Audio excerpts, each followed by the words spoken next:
Благодарам многу за вниманието и за можноста да се обратам. Еден убав ден во Куманово.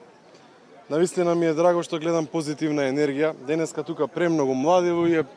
Имаме авангарда од Куманово, уметници, луѓе што се претпознатливи у градот, нашите кандидати за пратеници, но денеска сакам една убава вест да споделам со сите вас, а тоа е дека Куманово има една преубава позитивна енергија и целата енергија води кон Гордана Силјановска-Давко. И навистина е тоа убаво чувство. Убаво чувство да се каже тука од Куманово, една убава вест за сите и сакам да ги повикам сите граѓани да се обединат.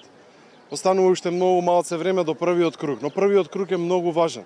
Да испратиме огромна порака тука од Куманово, од центарот на Куманово, дека сите, и млади и стари, сите независно од кој етникум сме, сите сакаме да се сплотиме и да донесеме промени.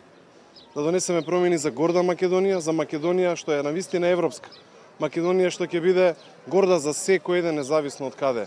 Затоа повикувам од тука, од најголемиот град во државата, од слободно Куманово, сите заеднички за Гордана да победиме. Така ќе победи Македонија и потоа полесно ќе биде на 8 мај да направиме уште во првиот круг над 100.000 гласови разлика, па да тој бран продолжи и за парламентарните избори. Ги повикувам сите граѓани да се сплотат, бидејќи овој тим позади мене е прекрасен тим, овие луѓе се иднината, овие луѓе се тие што набрзо ќе ја водат Република Македонија. Благодарам на сите.